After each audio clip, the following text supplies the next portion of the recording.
Okay, so this is a quick tutorial on how to blend several images. We're using 4 here, where the sun is included in the photograph, and we want to have the shot so that the sun doesn't create flare. So you have to shoot it specifically for that. So we're going to go into Lightroom, and we're going to select our 4 photographs. You hold down Command and click on the images that you want. So there's our 4 photographs. Here you can see my hand in the photograph covering the sun. This is how we get rid of the flare. Right-click once you've selected your photos and go to Edit In, Open as Layers in Photoshop.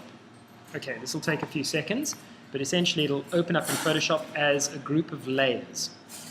You just have to wait now for this. There's the spinning wheel.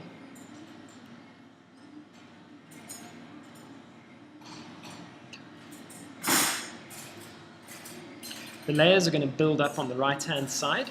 You can see there's a little eye next to each layer itself. These eyes switch on the visibility of the layer or switch them off, whether they're there or not. Okay, so you can see the top layer. If I switch the eye, it switches it on or off. Same thing with the layer below. Okay. Now the first thing we want to do is get our layers so that they're all aligned correctly. So you hold your Command or Shift button, and you can click on the various layers so that they are highlighted. We're then going to go up to Edit, Auto Align Layers, and you can use the auto. It's fine. There's no problem with that. Right, it's now going to merge, or not merge, sorry, it's going to align the layers so that each pixel corresponds to the correct pixel below it in the layer stack, so the tree doesn't shift at all. Okay, this is maybe a shift that's occurred from joggling the camera, wind blowing it, the tripod maybe sagged a little bit. It's just making sure that all the images are aligned. You can crop this in a little bit if you'd like. What I'll do is actually hold Shift so that we can get pin registration and shift this out over there. Great. Press Return, and you've now cropped your image so that you don't have any extraneous edges that don't have any content in them. I like to work with my darkest layer at the top, going down in brightness to our brightest photographs. You can shift the layers about if you'd like to, so it is a matter of preference. All you do is you click on the layer and you drag it into position. So I've dragged them so that I have my darkest layer, followed by my, So I've dragged them so I have my darkest layer, followed by my second darkest layer, followed by my lightest layer without the hand, followed by my lightest layer with the hand blocking the sun. Okay, let's light them all up again. Now, what we need to do is go through to the lasso tool, select your lasso tool, and we're going to draw a very rough lasso around the sun. The goal in this part of the exercise is essentially to get the sun detailed enough in the photograph that you can see the rays, but not have it dark, as we can see in this actual layer. So once your marching ants are in place and marching, what we now do is go across, make sure your top layer is selected, and hit the Japanese flag, or Create Layer Mask. This turns this into a mask. If you want to see your mask, hold down the Alt button and click on the mask itself. And there you can see your mask. If you click back on the image, you'll see the image, but you'll also see that we still have this mask in place. Now the problem with the mask is it has a very jagged or sharp edge. We want to now blend that into the layer below it. We'll do that by making sure our mask is selected, going down to the Properties tab, and bringing our feathering out.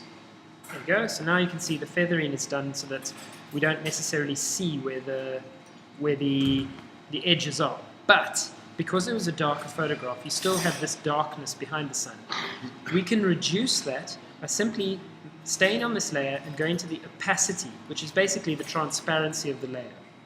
Bring that down a little bit until it seems to blend nicely with the sky behind it.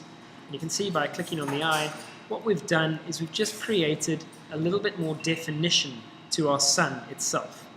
Okay, let's just check that. Yeah, that looks nice. So that's our sun. Now what we can do is hold down your Command button and click on the layer below. So these are the 2 layers we've been working on, and just merge them together so that you have a single layer. Merge layers. Also able to be done by hitting Command E. So now you've got 3 layers. You've got your sun, you've got the sky over here. Oops, I think I made a mistake. No, that's fine. So this is the sky that we want. We want this nice dark sky. And we want to blend that with this brighter foreground. And lastly, we want to get rid of the flare. So now what we're going to do is grab our lasso tool again, bring it out over our ground over here. And now we also still need to select parts of the tree. Now the problem with this is that we're still using the lasso tool. So to add to our selection, hold down Shift while clicking and dragging. Okay, there you go. If you wanted to remove something, so for instance there's a sky here, hold down Alt and still do the same thing. Okay, there you go. So we're just going to use Shift and get our tree. Remember, this is rough.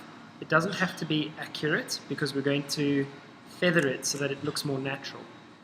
Also, this isn't necessarily the perfect way to do this, but it is the easiest way. So it's a great way to start learning how to do exposure blending.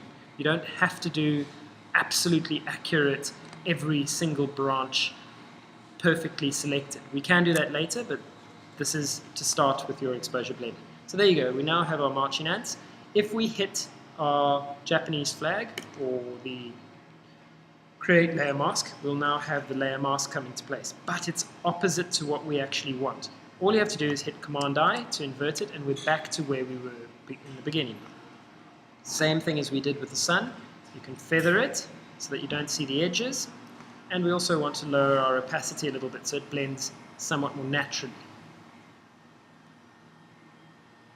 There we go. That's looking good. Right, so we now have our sky more naturally looking. We've got our foreground, it's looking good, and our tree is coming through a little bit. However, we still want to get rid of these flares that we can see on the right-hand side. So what we're going to do is go down to our middle layer, which is the layer with the flares, and we're going to add a layer mask and invert it so that it is black. Now remember that when we're looking at these layer masks, black cuts through to the layer below, white shows the layer that the mask is attached to. So now what I can do is just grab a brush this time round. So we're going to find our brush tool, shortcut key B. You can make the circle a bit bigger. You can use your square brackets to make your brush bigger, or you can right click and choose the actual size of the brush here. I'm going to have a relatively soft brush. I prefer working with soft brushes. Let's just make it about 400 pixels. There we go. Maybe 500 or 600 actually. Now what we want to do is paint out that hand essentially. Okay, now we have to paint white ink, and we might as well start with an opacity of 100 on this. Just make my brush a bit bigger there. Okay, so what I'm doing here is essentially painting out or painting in the areas that I want. You can see the sun has got its lines and curves, but it should stretch down a little bit more. So now what I'm going to do is take my opacity, bring it down so that we can gradually build in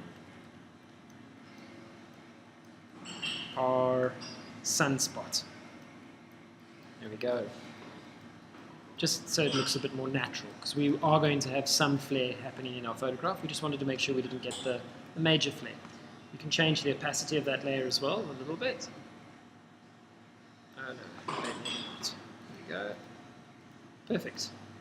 There we go. Bring the opacity down again. I just want to correct a couple of issues here, just on the edges. Make it look a bit more natural. And there we go. So we now have a mask that essentially is showing us the sun with its sunburst and beams, but we've got the foreground so that it is correctly exposed, nice and light, and a sky that is relatively dark. Okay, what we can always do is merge these, or if you would like to, you can actually select all of them and create a new layer which we can continue working on.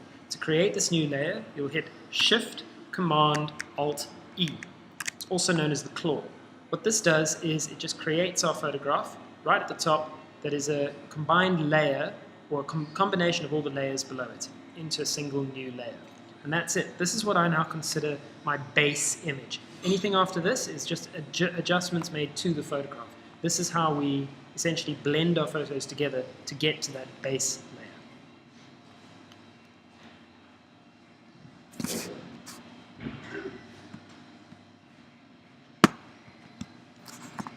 Your finger. And stop. And how you flare? That